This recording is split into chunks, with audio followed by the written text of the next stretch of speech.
agradecer estar aquí. Primero, creo que hay un grande riesgo por parte de Digitales colocar un moderador que el castellano es francamente pobre. Tentaré hacer un mejor. Si hay alguna palabra que no es entendible, pido disculpas de antemano. Bueno, el tema que vamos a debater hoy es un tema de grande pasión. Difícil de solución, pero de grande pasión, ¿no?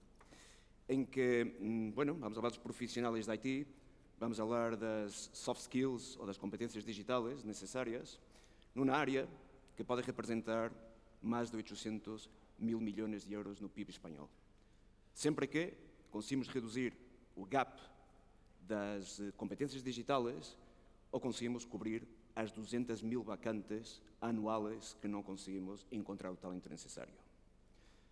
Este é o paradoxo que hemos escuchado que tem Espanha, uma taxa de desempleo das maiores da Europa, concretamente na área dos jovens, mais de 20% de desempleo, 1,5 milhões de desempleados e, por outro lado, temos uma demanda de mercado considerável, ¿no?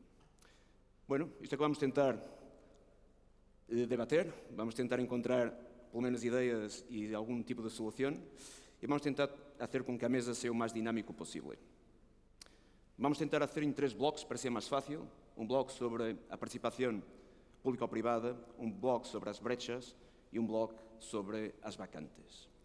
E se empezamos já directamente sobre a participação e a colaboração pública e privada, Gregorio, te vou passar a ti a primeira pergunta, que é, bueno, que podemos fazer para intensificar esta relação pública ou privada, que no final, bueno, em certo modo estamos representados aqui, ¿no? Entonces, ¿qué crees que podemos hacer? Muy bien, muy buenos días. Lo primero, agradecer a Digitales la invitación a participar en este interesante evento y en esta mesa.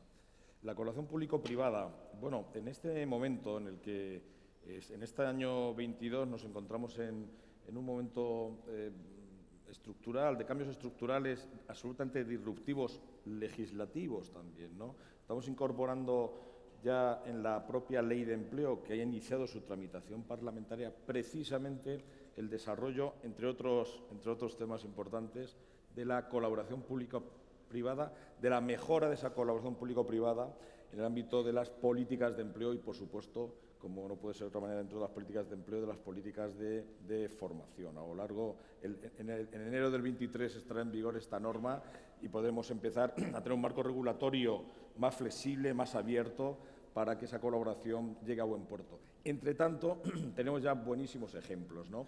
Precisamente en la Asociación Digitales, hace 3 años, nació una iniciativa,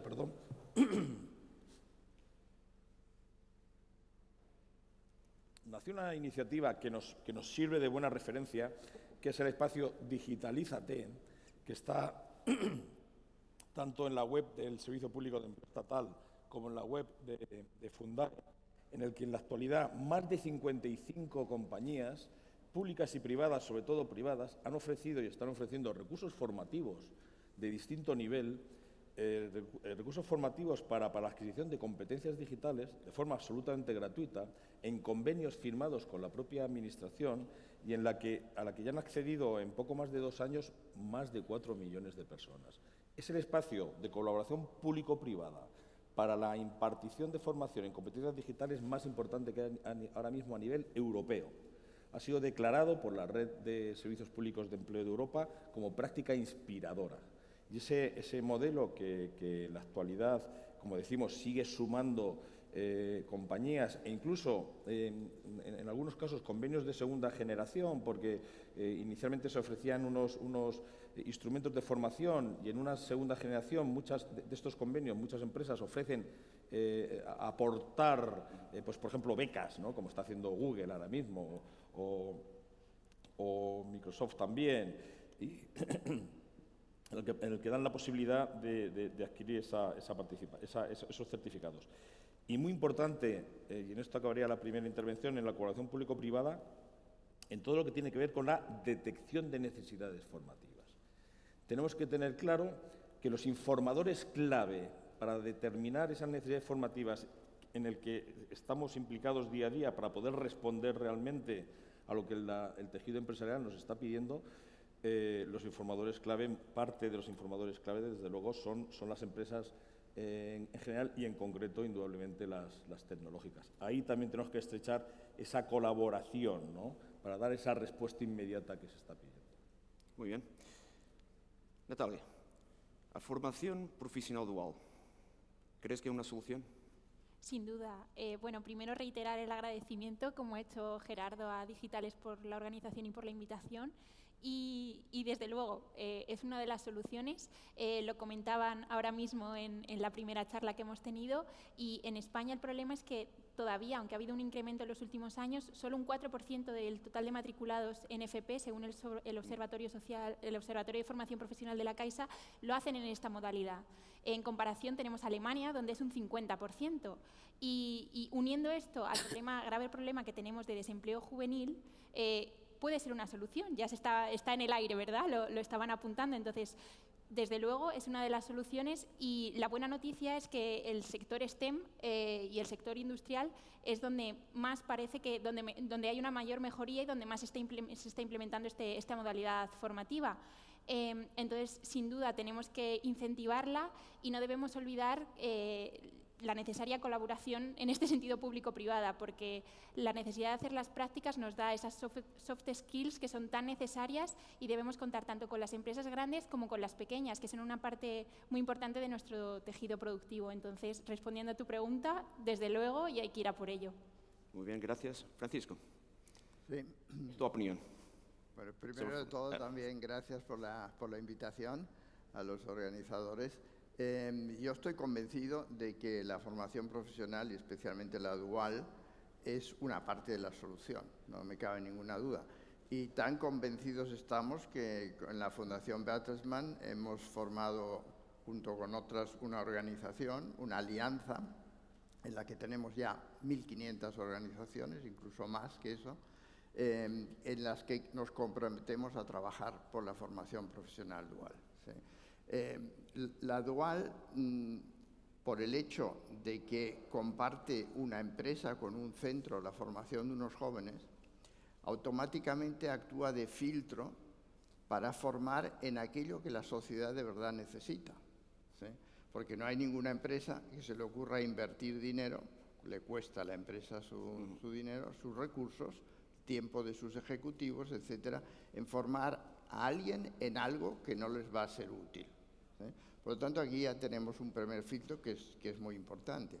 Pero el problema más grande que tenemos es todavía el gran desconocimiento de lo que es la formación profesional dual entre las familias, que al final tiene una influencia muy grande, pero incluso entre los orientadores, que tampoco muchos de ellos lo conocen, maestros, etcétera. Lo que tenemos que hacer es empezar muy pronto a informar. Ese é um ponto, mas deveríamos hacer de forma distinta. Dizer, os alunos, no final, são os receptores Claro. do que é a formación profesional, ¿no? Hay que cambiar ese paradigma, ¿no? Lo que tenemos que hacer es, cada uno de nosotros tiene un abanico de intereses, sitios de especialización en las que él podrá desarrollar su potencial y tener una satisfacción personal y un crecimiento. Entonces, dentro de este abanico hay unas especialidades que la sociedad necesita y otras que no. Entonces, un buen orientador lo que hace es, dice, la sociedad en estos momentos necesita digitalización a tope, porque es un tema urgente, no es un tema que podamos dejar para mañana, hay que hacerlo hoy.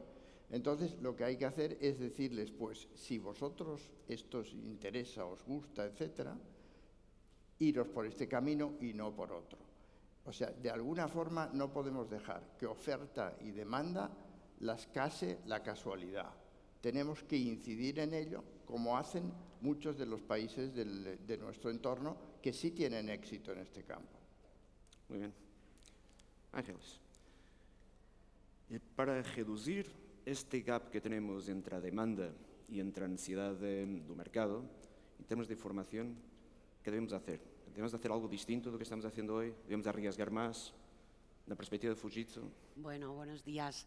También dar las gracias, la enhorabuena a Digitales. Todos los que formamos parte de Digitales estamos encantados con el evento, que además nos ha puesto todavía más cerca a la gente joven, que es algo que me encanta porque todo se pega, ¿no?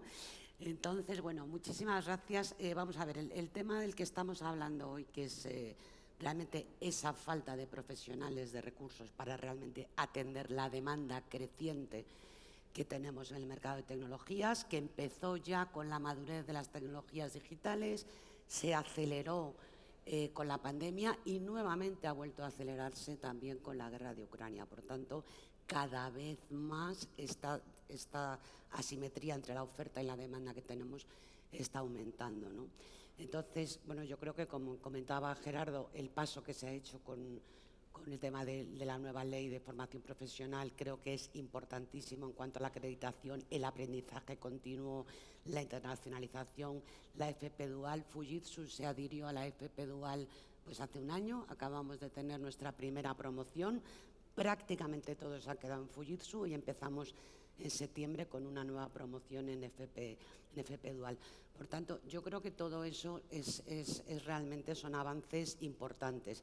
Pero ante un problema complejo, multidimensional, son muchas las palancas que tenemos que tocar, ¿no? ¿Qué podemos hacer desde las empresas? Bueno, yo creo que en las empresas, por una parte, creo que hay un firme compromiso con la sociedad de cómo podemos desde la empresa contribuir. Comentabas lo de los currículum de competencias digitales. Fujitsu con Fundae hace 2 años arrancamos un currículum de competencias digitales para todas esas personas que tienen que asumir nuevos trabajos en el que necesitan adquirir nuevo tipo de competencias. Pero también tenemos que ser conscientes de que no toda la población va a poder adquirir esas competencias digitales. Entonces, ¿cómo a través de la tecnología podemos ayudar a que la población no tengamos esa brecha digital? Hemos visto ahora, por ejemplo, hace poco en Mobile Congress, cómo podemos, a través de realidad aumentada, ayudar a una persona mayor a utilizar un cajero. También las tecnologías de low code que van a ayudar a que no tengamos que ser tan intensivos en mano de obra, de tal forma que personas con menos nivel de especialización técnica van a poder desarrollar. Y, como no, pues como decía Francisco Belir, estar muy cerca de qué es lo que se necesita en el mundo de la empresa y cómo eso digamos, lo casamos con la oferta y la buena orientación temprana. Es un poco la labor de las empresas hacia el exterior. Pero luego, dentro de la empresa, pues yo creo que se está haciendo una enorme inversión en formación, atraer talento joven, formar talento senior. No olvidemos el talento senior, que parece que hace unos años ya no era un talento válido y creo que ahora mismo puede jugar un papel fundamental en lo que es el upskilling, adquirir nuevas capacidades. Fijaros que LinkedIn dice que hoy por hoy en un puesto profesional un 25% de las capacidades han cambiado, habilidades. Si yo ahora tuviera que optar por el puesto que tengo actualmente, hay un 25% de nuevos skills.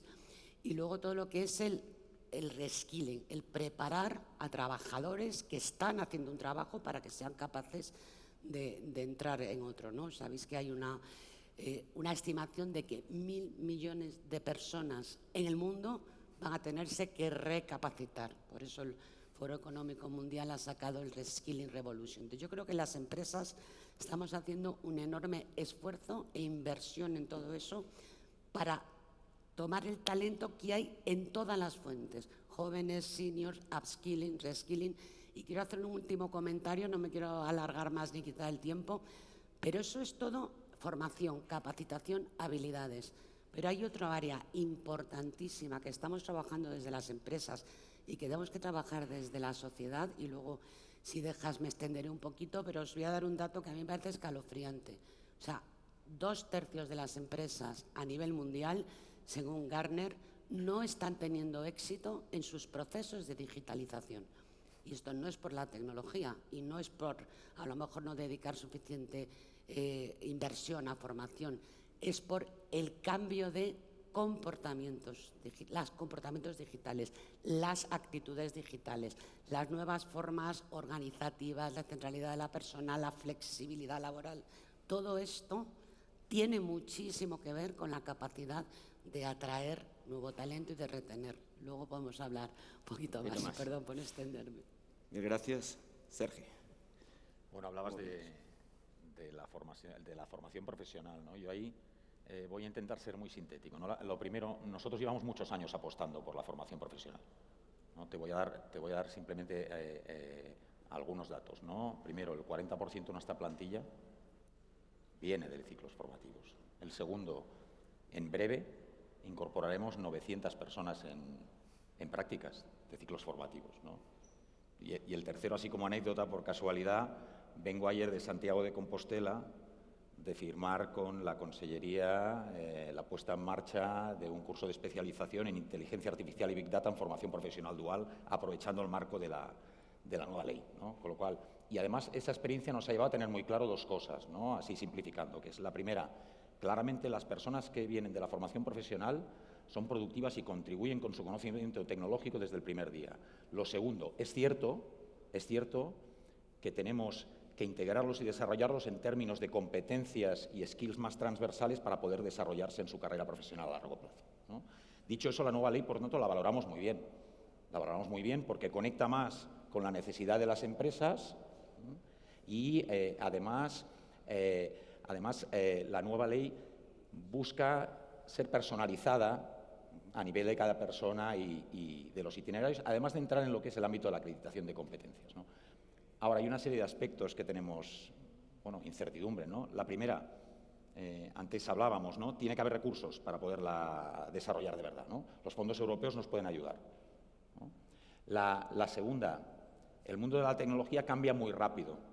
Entonces, no podemos pensar que diseñaremos programas que durarán mucho tiempo. Hay que estar continuamente escuchando qué es lo que se necesita y tener la flexibilidad, que eso a veces en los programas de colaboración público-privada es más costoso, ¿no? Y el tercero, no hay chicas en ese sistema, menos del 17%, ¿no? Con lo cual tenemos que ser capaces de incidir en la atracción de las mujeres a todo esto que estamos poniendo, que al final busca potenciar los ámbitos green y digital, que son donde está, pues, un poco una parte de las claves del futuro.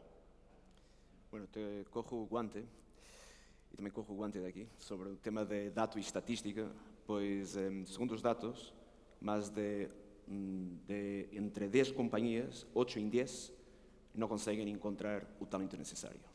Estamos no maior mismatch de talento que o mundo ha enfrentado hasta ahora, más de 75% deste desencontro de talento. Entonces, cogiendo aquí o guante da parte de que temos que empezar a impulsionar os jóvenes a entrar, sobretudo nas profissões STEM, as famosas profissões STEM, a luz desta bateria. ¿Qué consideras que tenemos que hacer para mejorar esta penetración de aquello que es el concepto de las vocaciones? Sí, las vocaciones. Sí. Esto, si tuviera la respuesta a eso, no estaría aquí probablemente y estaría hablando vete a saber dónde. Mira, yo solo te voy a decir, este es un tema que además a mí personalmente me interesa desde hace muchísimos años, ¿no? Fuimos pioneros en el año 2008 en hacer un trabajo muy particular, que es que en lugar de estar aquí en una mesa entre expertos decidiendo qué piensan los chicos, las chicas y por qué deciden, lo que hicimos es encuestar a 5.000 niños directamente en edades entre 12 y 16 años sobre por qué tomaban las decisiones. Fue un estudio un poco chocante, ¿no? Pues luego lo compartimos con los paneles de expertos y ¿qué sucede? En lugar de escuchar lo que hay ahí, intentamos justificar por qué dan esas respuestas, ¿no? Y ahí te diría que había tres cuestiones yo diría bastante relevantes, ¿no? El primero, ponemos mucho foco en la secundaria, en la orientación, está muy bien, pero la decisión se toma antes. La decisión está tomada en la primaria y ahí no hay orientación, funciona de otra manera, con lo cual, aspecto clave, y nosotros lo hicimos, trasladamos acciones que hacíamos en la universidad a la primaria y por tanto ahora estamos trabajando con niños y niñas de edades mucho más tempranas, ¿no? Ese es el primer factor. El segundo que destacaría es ¿y cómo toman las decisiones, ¿no? Pues lo que vimos ahí es que sobre todo hay una parte muy importante que es el autoconsumo de información. El autoconsumo de información. Pensamos, no, los amigos, es verdad que los referentes familiares, los profesores, todo, pero hay mucho autoconsumo de información. Tenemos que ser capaces de que eso, que es la tecnología, especialmente para chicas, se vea como con un sentido de utilidad y de utilidad social, ¿no? Con lo cual, y el tercero, que ese es muy complejo, el tercer factor que hacía que esos chicos y chicas no decidieran optar por itinerarios tecnológicos era la percepción de autocapacidad. Tenemos que trabajar en trasladar confianza en la capacidad. Por cierto, en chicas además con expedientes académicos brillantes. ¿Por qué una chica con un expediente académico brillante transmite una sensación de falta de capacidad para...? Pues yo no lo sé, no tengo esas respuestas, pero claramente esos elementos habrá que abordarlos. Nosotros estamos intentando trabajarlos desde edades muy tempranas. Gracias. Francisco.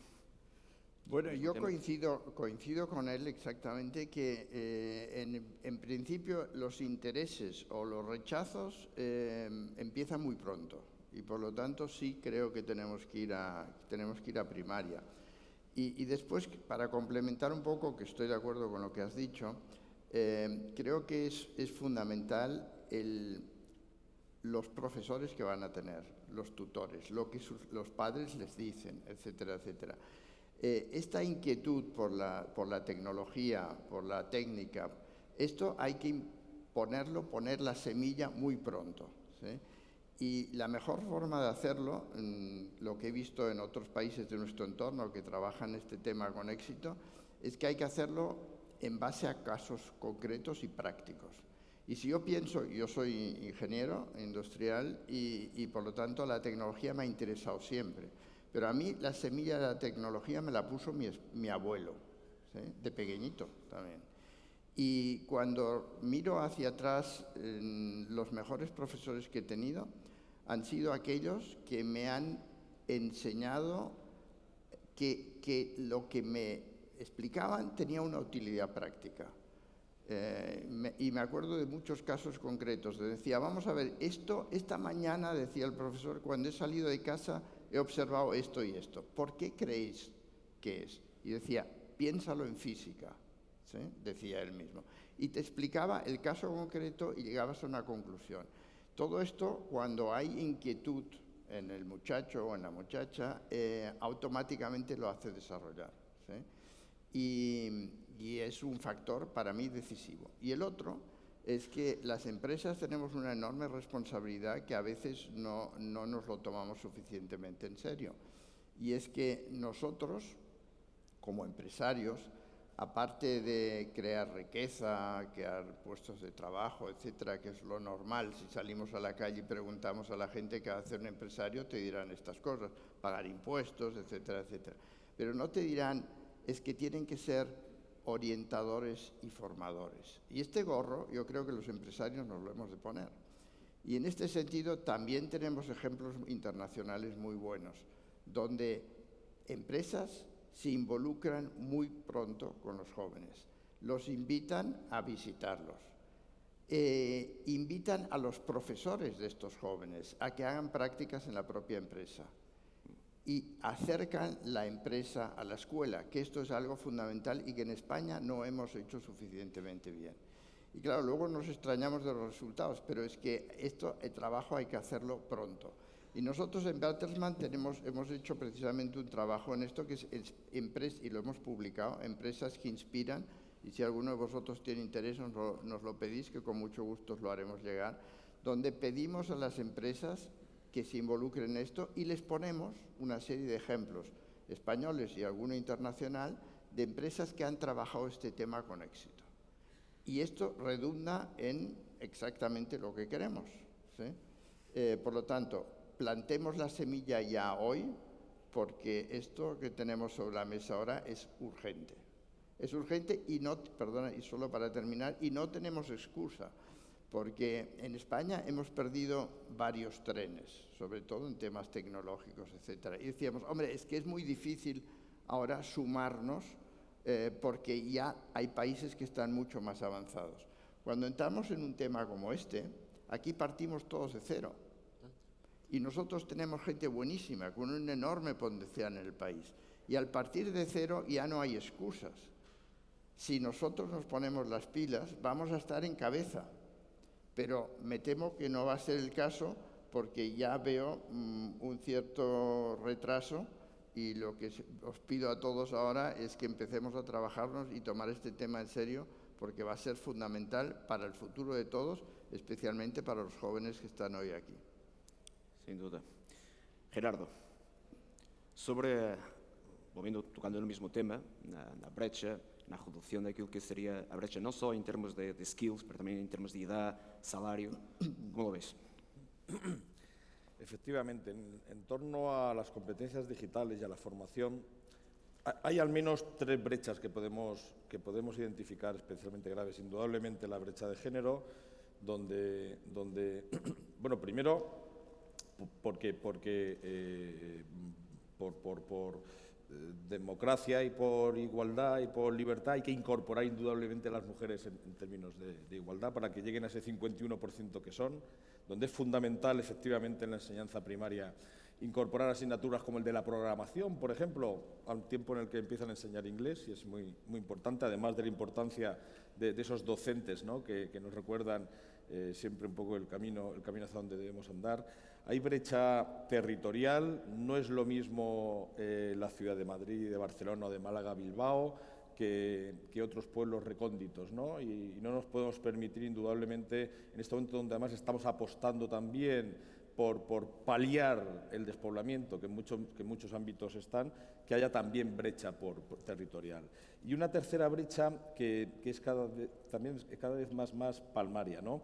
Una vez que se incorporan las personas al mundo activo, al trabajo, cuando en un momento dado pierden el empleo y están más tiempo en desempleo, se produce otra brecha con respecto a las personas que están activas, ¿no? Entonces tenemos que ser especialmente cuidadosos para que incluso en esos momentos de transición en los que bueno, pues se puede cambiar de empleo o por la razón que sea se prorroga el tiempo que estamos en desempleo, asegurar formación en general, la formación profesional en general y desde luego indudablemente en competencias digitales para que no se pierda esa adaptación y esos cambios que hay.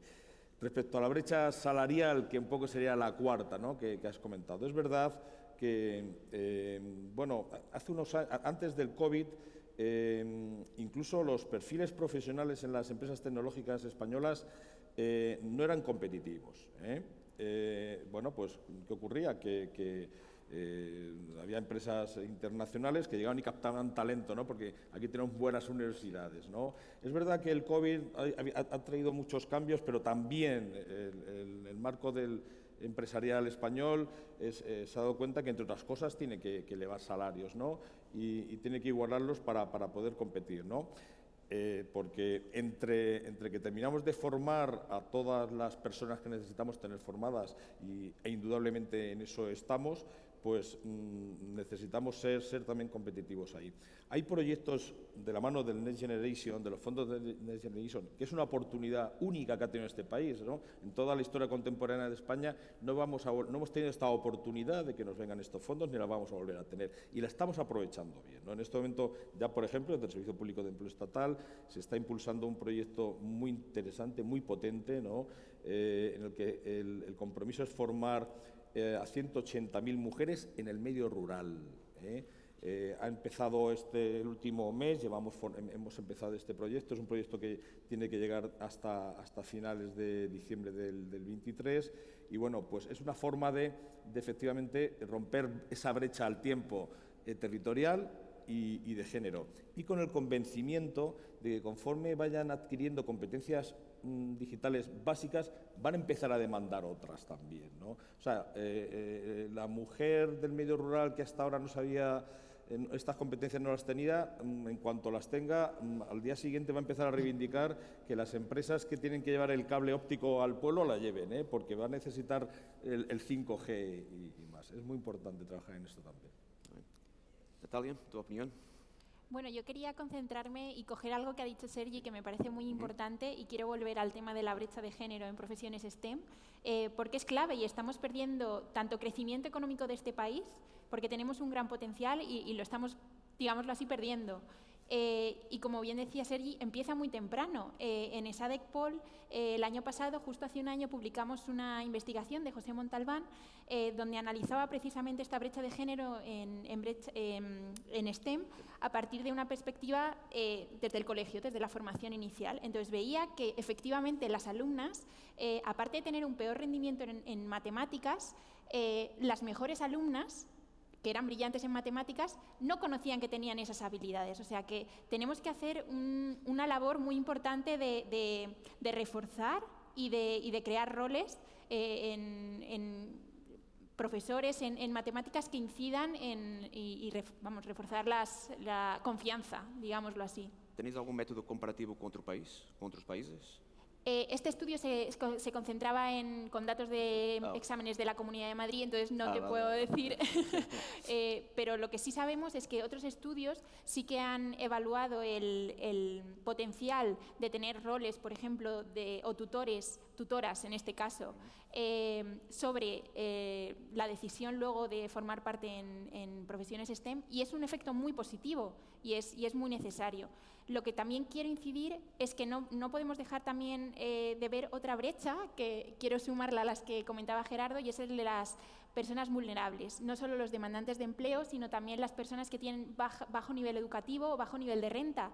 Vemos que en ese sector las brechas las competencias digitales son mucho menores, y durante los últimos años y el efecto de la pandemia no ha hecho más que empeorarlo. Entonces, es muy necesario que pongamos el ojo y implementemos programas. Por ejemplo, ahí en Irlanda y en Francia hay iniciativas público-privadas donde precisamente se encargan de empezar a formar a personas refugiadas, demandantes de empleo, con habilidades básicas, y de ahí van creciendo, porque como bien decía Gerardo, una vez que, digamos, te pica el gusanillo, tú mismo vas a querer más y ves que por ahí puedes tener una salida para incorporarte al mercado laboral.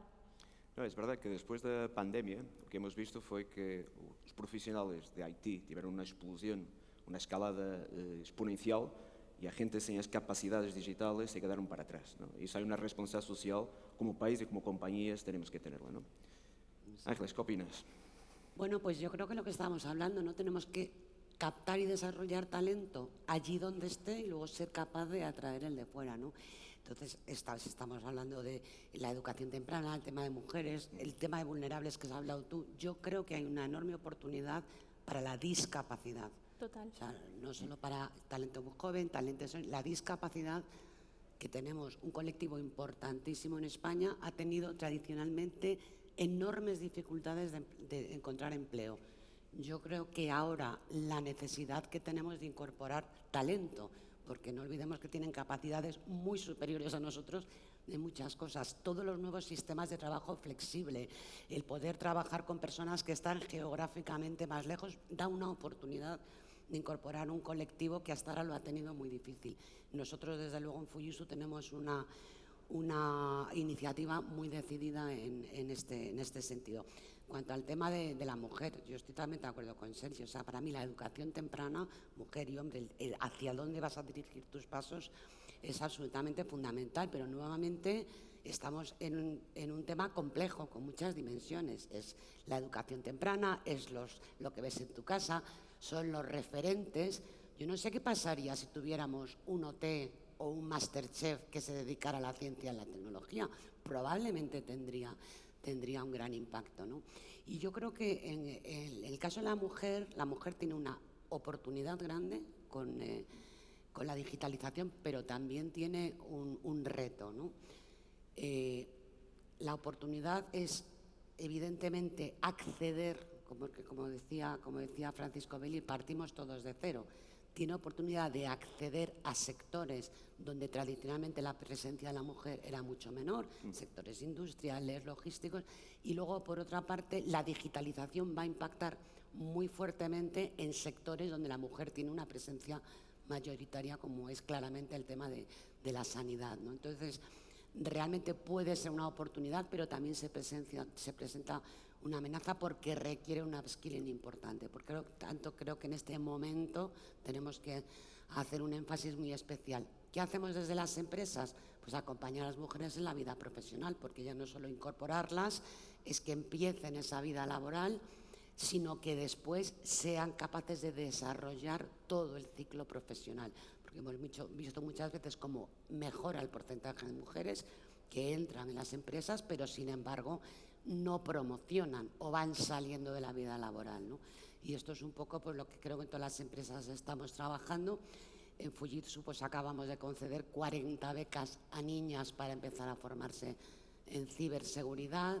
Hemos mejorado, también trabajado mucho en el reclutamiento, el ser más atractivos para las mujeres y luego en el acompañamiento de la mujer en la vida laboral, ¿no? Uno pues con una red de referentes internas, con otro programa que está funcionando muy bien que se llama Future Me, donde hay una serie de mentores. Estamos colaborando 4 países, Alemania, Reino Unido, Finlandia y nosotros, una serie de mentores a mujeres jóvenes profesionales en el desarrollo de su carrera. Bueno, pues la tasa de promoción ha crecido un 23%, el porcentaje de mujeres que son promocionadas, y más de un 70% se sienten mucho más motivadas a progresar dentro de la empresa. Entonces yo creo que esa aproximación de acompañarlas a lo largo de la vida laboral, evidentemente todos los sistemas de flexibilidad que son para todos, pero creo que benefician muchísimo a la mujer y bueno, pues hemos crecido un 5% en el número de mujeres que tenemos en los últimos 3 años. Todavía hay que avanzar, ¿no? Porque en la alta dirección estamos en un 26%, pero sin embargo, pues en capas más intermedias de dirección todavía hay muy poca participación de las mujeres, en mi opinión, ¿no? Entonces, seguir avanzando desde la educación temprana, la influencia, el entorno social, ese profesor. Bueno, yo te voy a decir una cosa, Francisco, yo hice el bachillerato de ciencias puras, física, química, matemáticas, biología. La asignatura que más me gustó y en la que saqué mejor nota fue en filosofía. ¿Por qué? Porque tuve un profesor absolutamente magnífico que me inculcó el amor por la filosofía. Entonces, es fundamental, pero no solo aquí, en todos sitios. Yo conozco, lo discutimos esto en Alemania, yo estuve trabajando unos años allá, y había en un pueblecito de Nordrhein-Westfalen, había un profesor de química tan bueno que él consiguió de repente entusiasmar a tantos chicos jóvenes, chicos y chicas, que luego teníamos en las fábricas muchos que venían de ahí y decían, pero ¿cómo puede ser que un profesor en una escuela relativamente pequeña haya generado tantos buenos químicos? Bueno, porque plantó la semilla, los entusiasmó y hicieron su carrera allí, encontraron su pasión y la desarrollaron en beneficio de la sociedad y naturalmente en este caso de mi empresa, ¿no? Pero es clave, es un tema clave y yo creo que lo hemos de trabajar más.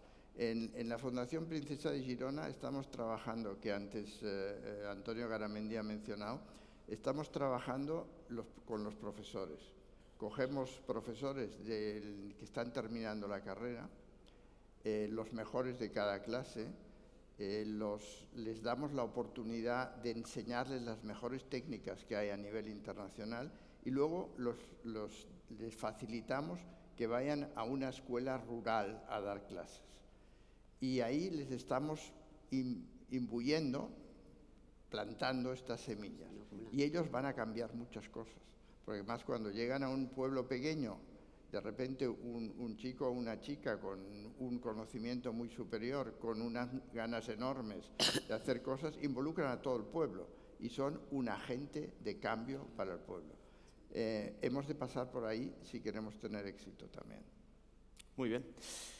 Vamos ao último bloco, que é as vacantes. De certo modo, já hemos contestado qual poderia ser a solução. Os últimos estudios, o último estudio que hemos hecho através da nossa unidade de negócio Experis em Tech Cities, apresentamos que há praticamente 200.000 vacantes em IT que anualmente não se conseguem cobrir.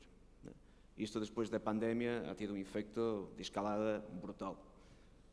Que pensáis, que opinais, que podemos fazer para que este diferencial de falta de talento que não conseguimos cobrir e que tanto nos impacta, tanto no país como nas companhias? Sergio. Estamos bien de tiempo todavía. Hemos tocado muchos puntos, ¿no? En lo que llevamos. Yo yo quizá te voy a situar el planteamiento que estamos haciendo nosotros desde esta perspectiva, ¿no? No estamos como hace 3 años. Es decir, la pandemia ha cambiado cosas, ha conectado lo que es la vida profesional a la personal, y la gente está esperando un trabajo que le conecte con algo más que simplemente tener una nómina a final de mes, ¿no? Entonces, nosotros en este ámbito, básicamente, lo que estamos haciendo es escucharles. Ya nuestra visión era de personalización, no creemos en los grandes modelos donde encajan los grupos, no, creemos en los modelos personalizados. Entonces, nosotros tenemos un programa que hemos reforzado, que es el Experience Everest, que básicamente estamos continuamente escuchando lo que nuestra gente quiere. Y en ese sentido, nuestro planteamiento post-pandemia es lo que hemos dado a conocer y que se llama el modelo Biflex, que básicamente es una apuesta consolidada por el teletrabajo. Pero cuidado, teletrabajo en el sentido de autonomía de las personas. Es decir, la gente pide teletrabajo, o nuestro entendimiento, mi entendimiento es, lo pide para tener autonomía, ¿no? Nosotros se la vamos a dar, nos basamos en la confianza en que trabaja por resultados, estaremos cerca, y para implementarlo, esa flexibilidad que le vamos a dar, no hemos definido un modelo para todos. Hemos hablado 1 a 1 con los 18.000 que están en España para ver cuál es el modelo personalizado para ellos, ¿no? Con lo cual, nosotros lo que estamos intentando es que la gente sienta que está en un entorno donde está escuchado y donde se trabaja para que tenga el modelo que encaje con su realidad personal, ¿no? Y entendemos que generar un buen entorno es la mejor manera para que la gente quiera estar, ¿no? Y el otro eje es la diversidad, y lo habéis tocado, no me extenderé, ¿eh? Estamos trabajando mucho tanto en chicas y mujeres como también en discapacidad para integrar, ¿no? Ampliar la base al final. Yo estoy totalmente de acuerdo con esta visión que ha dado Sergi, porque parece que ahora estamos contraponiendo el teletrabajo contra el presencial. Yo creo que el camino, la vía es esa flexibilidad, ¿no? Nosotros lo llamamos work your way, trabaja a tu manera, y es crear espacios donde talento de cualquier tipo pueda maximizar su potencial. Y no es lo mismo el talento joven que el senior, que el que está haciendo un upskilling, que tienes que reconvertir y crear entornos donde seamos capaces de atraer talento de fuera. Que, por cierto, es algo que nosotros cada día tenemos más peticiones de personas que quieren venir a trabajar a España, ¿no? No me extiendo más. Es muy importante, Perdona, Gerardo, pero en línea con lo que estáis diciendo, ¿no? Porque es muy importante. Claro, sois representantes de 2 tecnológicas muy potentes, muy grandes, ¿no? Esa cultura tiene que bajar a todo el tejido empresarial. Porque hay que tener en cuenta, y es la información también para los jóvenes y las jóvenes, en Estados Unidos ya se crean más empleos tecnológicos en empresas no tecnológicas que en empresas tecnológicas. Porque todas las empresas, por pequeña que sea, se tiene que incorporar la tecnología. ¿Qué ocurre? Que esta cultura, efectivamente, que estáis planteando, tiene que irradiarse a toda la pequeña y mediana empresa, en este caso española, ¿no? Porque ahí es donde nos la jugamos. Porque cuando hablamos de vacantes en números redondos, sí, se da el número, pero hay que bajar a las circunstancias de por qué están esas vacantes.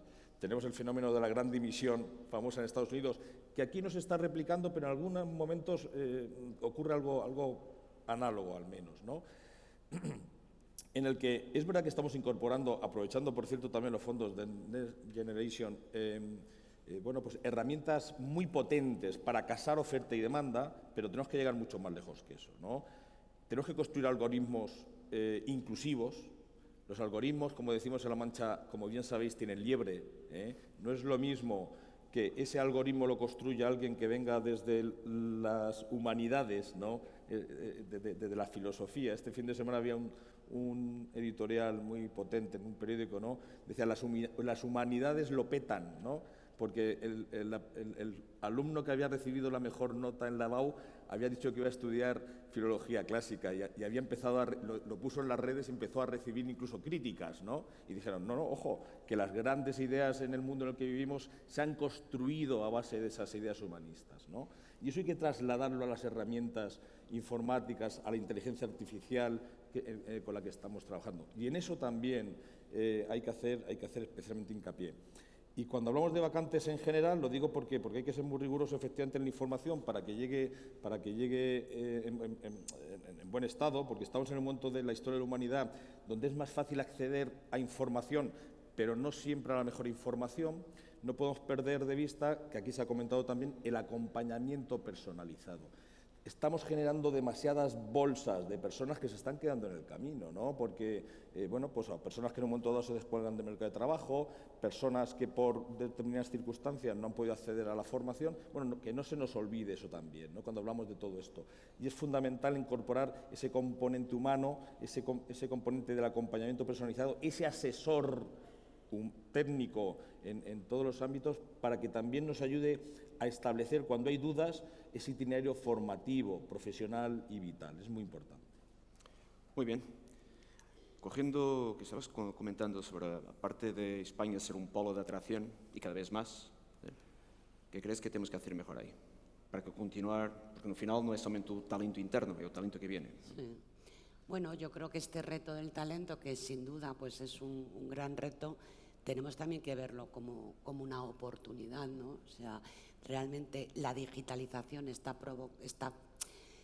haciendo que surja un contexto nuevo. La crisis que hemos tenido en Ucrania ha vuelto también a incorporar elementos geoestratégicos en las decisiones tecnológicas, algo que no veíamos pues desde hace varias décadas. Y bueno, yo creo que todo esto está abriendo una oportunidad muy importante para que España se posicione pues como un país, como un hub digital. O sea, evidentemente tenemos magníficas infraestructuras, tenemos una red de comunicaciones envidiable, somos el nodo de comunicación entre los cables submarinos que vienen del Atlántico, de África, de América y Europa. O sea, realmente, y no vamos a hablar ya pues de el clima, la calidad de vida. O sea, realmente sí se dan muchísimos elementos para que seamos capaces de atraer talento que venga a desarrollar su labor profesional en España, y lo vamos a necesitar porque, a ver, pongamos cifras, aquí están saliendo 60.000 graduados en STEM en España, por cierto, subiendo las ingenierías, bajando las TICs, y en India salen 1 millón de ingenieros todos los años. Entonces, evidentemente no podemos competir con esos volúmenes. ¿Qué tenemos que seguir haciendo? Lo que hemos dicho, reconvertir talento. Yo creo que eso es fundamental, no solo atraer, sino reconvertir talento, hacer upgrading del talento que tenemos y atraer talento de fuera. Si ya, por ejemplo, en el caso de Fujitsu, pues cada vez más estamos teniendo demanda de profesionales europeos que quieren venir a trabajar a España. Nos estamos convirtiendo en un polo de entrega de servicios y de atraer a otros profesionales. Tenemos Latinoamérica, donde tenemos una población joven, donde tenemos profesionales bien formados que hablan el mismo idioma que nosotros, y tenemos que ir a buscar esas fuentes de talento externo, porque no solo atraer en el que tenemos y reconvertir el que tenemos creo que no va a ser suficiente para atender una demanda creciente de perfiles tecnológicos. Pero yo creo que hay que intentar resolverlo aquí, no solo trayendo gente de fuera. Yo tengo un ejemplo porque lo viví, y yo fui durante unos cuantos años el presidente de la industria química española, de Feique, y en aquel momento teníamos un problema muy similar a este con lo que le llamamos PLTs, que son los técnicos en control de procesos. Era algo muy especial que era fundamental en cualquier empresa química, y no había esta gente. Y entonces lo que hicimos es seguir varios caminos. Primero, incentivar, vender, que esto era algo muy atractivo a los jóvenes para que se metieran en este campo. Por el otro lado, lo que dices tú exactamente, fuimos a gente en las empresas que tenían facilidad y tenían la inteligencia y los conocimientos básicos, decir, oye, ¿queréis reconvertiros en un especialista en PLT? Y lo hicimos con éxito. Y después los que ya teníamos los cuidamos muy bien para que no se nos fueran. Y cuidar quiere decir, hay que reconocerles, no solo es el sueldo, el salario lo importante, sino reconocimiento dentro de la empresa, la importancia que él tiene, asistencia a cursos en el extranjero sobre estos temas, y los teníamos motivados. Y con esto conseguimos acercar oferta y demanda, y en aquel momento la tensión bajó, porque en el momento en que la oferta y la demanda se acercan, las tensiones que habíamos tenido durante un tiempo pues dejaron de estar ahí. Y algo semejante debemos hacer aquí si queremos tener éxito. O sea, tocar varias teclas al mismo tiempo. Exacto. Muy bien. Estamos prácticamente terminando. Nos quedan 39 segundos. quase pontualidade britânica. Bueno, em modo de conclusão, daquilo que eu consegui captar em termos de ideias, hago um resumo muito breve. Criar talento é criar um valor económico, isso temos que ter presente. O sentido de urgência e o sentido de aproveitamento, temos uma oportunidade única como país e temos que aproveitarlo. O trabalho das organizações privadas e públicas se tem que intensificar e esse é o caminho para que Espanha se torne mais competitiva. Espanha, sem dúvida, pode ser um polo tech mundial, já lo é, mas tem condições de ser muito mais, porque tem condições únicas comparado com outros países muito mais próximos. E, por último, reduzir a brecha digital através das competências, através da formação. E, de minha parte, com o meu castelhano remediado, espero que haya sido posible entender. Foi um prazer estar com todos vosotros e hasta breve. Gracias.